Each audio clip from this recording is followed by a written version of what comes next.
Ele criou e nos deu um cântico novo para o seu... Último bloco do Antenados na Geral. Você vai ficar mais um ano aí sem ouvir falar de Satanás, porque já queimou tanto ele. Queimamos ele aqui, tá torrado. Mas uma coisa que eu acho... Pá de cal no assunto. Não, já era. Mas é interessante aqui porque as pessoas às vezes colocam, poxa, Satanás foi muito baixo agora. Aí não deu para resistir, não deu. E tem aqui um rapaz que falou, André, eu caí. Mas olha, o Satanás jogou muito baixo comigo, eu não pude resistir. Deus permite que sejamos tentados em algo irresistível. Vamos falar um pouco sobre isso, de ser tentado sobre algo que a gente não consegue se controlar. Eu acho que é impossível isso. Deus nunca vai dar para a gente o fardo mais pesado que a gente possa carregar. Né? O que o apóstolo Paulo diz, o pastor André, é que Deus é fiel, então é uma questão de caráter, e não nos deixará tentar além do que possamos suportar. E com a tentação, nos dará também o escape. O problema é que a turma não quer ver o escape. O escape está ali na cara, mas a pessoa prefere focar a tentação. Sempre tem um escape. Nós é que somos negligentes. Então essa coisa de usar o diabo como bode expiatório, isso vem lá de trás. Ninguém quer assumir a culpa. Você já imaginou se Adão honrasse as calças? Aliás, não usava calça ainda. É por isso então, mas né? se ele honrasse... Jogou pra mulher, né? Ele jogou, né? Exato, se ele honrasse as folhas de parreira, ele teria dito, Senhor, eu errei. Mas em vez disso... Foi a mulher. Não é a mulher que ele está acusando, cara. Ele está acusando Deus. Ele diz, foi a mulher que tu me deste. Eu estava muito bem aqui na minha, o senhor me arruma essa dona encrenca para bagunçar meu coreto. Aí Deus vai lá na mulher, e aí? Ah, não olha para mim não, é a serpente. Quer dizer, é um jogando pro outro a batata quente. Da mesma forma hoje. Não, o problema é que a carne é fraca. Olha que desculpa esfarrapada. Essa carne é fraca. Imagine se ela fosse forte. O problema é se a carne fosse forte. A carne ser fraca depõe contra nós. É isso aí. Imagine se ela fosse forte. É aí que nós estamos fritos. A gente tem que agradecer a Deus porque ela é fraca. E quando é o diabo, é Deus que leva a culpa. É Deus, o outro. Né? O diabo jogou baixo. Ou depois, não, Deus, mas poxa Deus, como é que tu me deixa numa E situação o apóstolo Tiago diz também, o jovem, perguntando a ele que o diabo venceu, que ele caiu. O Tiago, não, é a tendência do seu coração. Já foi a tendência do seu coração. O diabo, ele só nos empurra, ele só nos leva porque o nosso coração é tendencioso àquilo. Se eu estou vendo uma morena que vai derrubar meu ministério, que me encantou, o cheiro dela cheira mais que a minha esposa, é mais bonito que a minha esposa, tem um corpo maravilhoso. O que é que Paulo diz? Do pecado você foge e o diabo você expulsa. Do pecado a gente tem que fugir, porque o diabo ele se alimenta do pecado. Agora, Jesus nos deu autoridade para expulsar demônio. E como é que os caras dizem, não, foi o demônio? Não, foi a tendência do seu coração que te levou à queda. O que acontece, André, pessoal? Quando o diabo vai tentar alguém, se a pessoa tem problemas com dinheiro, ele vai tentar a pessoa... Naquela fraqueza. É isso aí. Isso aqui. Se o Tem camarada duas, não pode que é o ver mundo loura, inteiro. ele não vai mandar uma morena, não. Mulher e Ele dinheiro, vai mandar acabou, uma meu irmão. loura. Se ele tem problema com loura, ele vai mandar uma loura. E morena? Aí se for uma morena, ele não vai mandar loura, não. Vai mandar uma morena, meu amigo. Aí o cara, a carne é fraca, eu tenho que me segurar. Não. Mas ruim seria se fosse forte. Essa aí eu nunca tinha parado para pensar. Ainda bem que a carne é fraca. Porque se ela fosse forte, isso ia dar mal. Dá problema, entendeu? E do mesmo jeito também tem pessoas aí que, como sobe de uma noite pro dia, dinheiro. Se o camarada tem fraqueza por dinheiro, meu amigo, basta ele sair que o diabo vai investir nele. Ah, ele gosta de dinheiro, né? São várias áreas. Né? Eu soube de uma reunião de pastores que estavam orando, resolveram abrir o coração para o outro, contar suas fraquezas, tal. Aí o primeiro disse, irmãos, eu quero que vocês orem por mim, eu tenho um problema sério com vaidade, irmãos. Quando as pessoas começam a me elogiar, aquilo me sobe a cabeça e tal, orem por mim. Aí o outro disse, irmãos, meu problema é a carne, é o sexo, eu me sinto atraído e tal, e quando eu vejo, eu já caí e tal. E você, irmão, você está tão calado, irmão, qual é o seu problema? Meu problema é a língua, eu não consigo guardar segredo. Então, ou seja, amanhã todo mundo sabe tudo. Já está no jornal. Olha, a gente já está no finalzinho, deixa eu só pegar, enfim, né? Até para a gente fechar um pouco disso, eu acho interessante a gente voltar ao ponto nosso inicial de reafirmar a grande diferença que existe entre o poder de Deus e o poder de Satanás, ou a força de Satanás, como foi colocado aqui pelo pastor Jonas. para a gente reafirmar que não existe queda de braço. Não, aí ele fala, mas como é que Jonas? Jonas era Deus, Satanás brigando pela vida de Jonas. Não tinha briga ali. Satanás pediu permissão para Deus para tocar na vida de Deus de Jonas já, de Jó. Era Satanás e Deus brigando. Deus não briga com Satanás, não existe isso. Aliás, o diabo foi lá prestar contas a Deus. O diabo não age com Primeiro pediu autonomia. permissão, Deus, posso tocar na vida do teu servo, Jó? E não houve Eu acho legal de autonomia. utilizar As um pouco pessoas disso. creem que o diabo age com autonomia absoluta. Não, ele presta contas. Ele só vai. Deus estabelece o perímetro. Por isso que a Bíblia diz, o diabo anda ao vosso derredor. Mas a mesma Bíblia diz que o anjo do Senhor se acampa ao nosso redor. Então há um perímetro estabelecido por Deus. E o diabo não pode sequer tocar num fio de cabelo da nossa cabeça. Aliás, para o pastor Jonas fica mais fácil, né? Mas não pode, ele não está autorizado. Diz lá em 1 de João que aquele que é nascido de Deus, Deus o guarda e o maligno não o toca. Você já imaginou o que é isso? Você é inviolável. Por isso que Paulo se refere ao selo. Quando você sela uma carta, você está dando àquela carta o status de documento inviolável e documento federal. Somente a pessoa para quem ela foi endereçada pode abri-la, ninguém mais. Nem a minha esposa pode abrir uma carta endereçada a mim, porque o selo confere a ela o status de documento federal. Da mesma maneira, você foi selado pelo Espírito Santo. Você é inviolável. Que história é essa de crente ficar endemoniado? De crente ficar possesso? Não existe. Não, isso não existe. Não existe. Pode ser sugestionamento, como pode ser que a pessoa não tenha nascido de novo ainda. Perfeito. Não tem o selo do Espírito Santo ainda. Eu vi casos de uma pessoa que se levantou profetizando. Oh, meu servo, não sei o quê. Aí minha mãe, que tem um discernimento, olhou e falou, peraí, tem coisa aí. Ela foi se aproximando devagarinho, botou a mão na cabeça, manifestou o espírito maligno.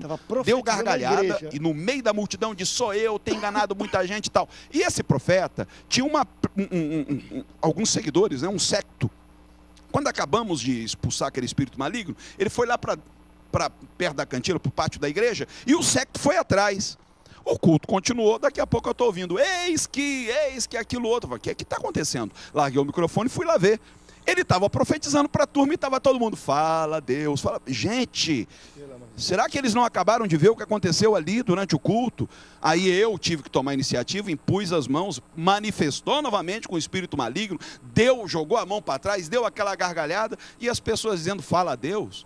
Então, se a pessoa está possessa, ela precisa de libertação, e essa libertação não é um processo de uma corrente, de uma campanha. A libertação vem pelo conhecimento da verdade. Não é sessão de descarrego, não é sal grosso, não é banho disso, nem banho daquilo, que muitas igrejas hoje têm dado abertura para esse tipo de ênfase, sincretismo espiritual. Não é óleo ungido mesmo, porque óleo ungido é redundância, é igual água molhada. Óleo é para ungir. Exato, óleo é para ungir. Então, se a pessoa ouviu a verdade, mas sabe qual é o problema, André? O apóstolo Paulo diz assim, se vocês abraçaram o evangelho, que não é o que nós abraçamos, receberam o Jesus, que não é o que nós recebemos, também receberam um Espírito, que não é o que nós recebemos. Então tem gente recebendo um Espírito, achando que é o Espírito Santo. Eita. Só é o Espírito Santo quando o Evangelho pregado é o Evangelho da graça. Se não é o Evangelho da graça, é qualquer Espírito, menos o Espírito Santo de Deus.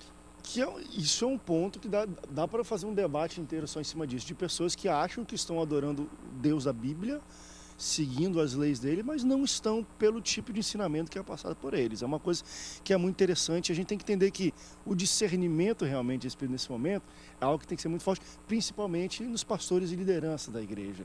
A gente está vendo aqui, esse caso, eu já vi casos parecidos de Satanás profetizando dentro da igreja.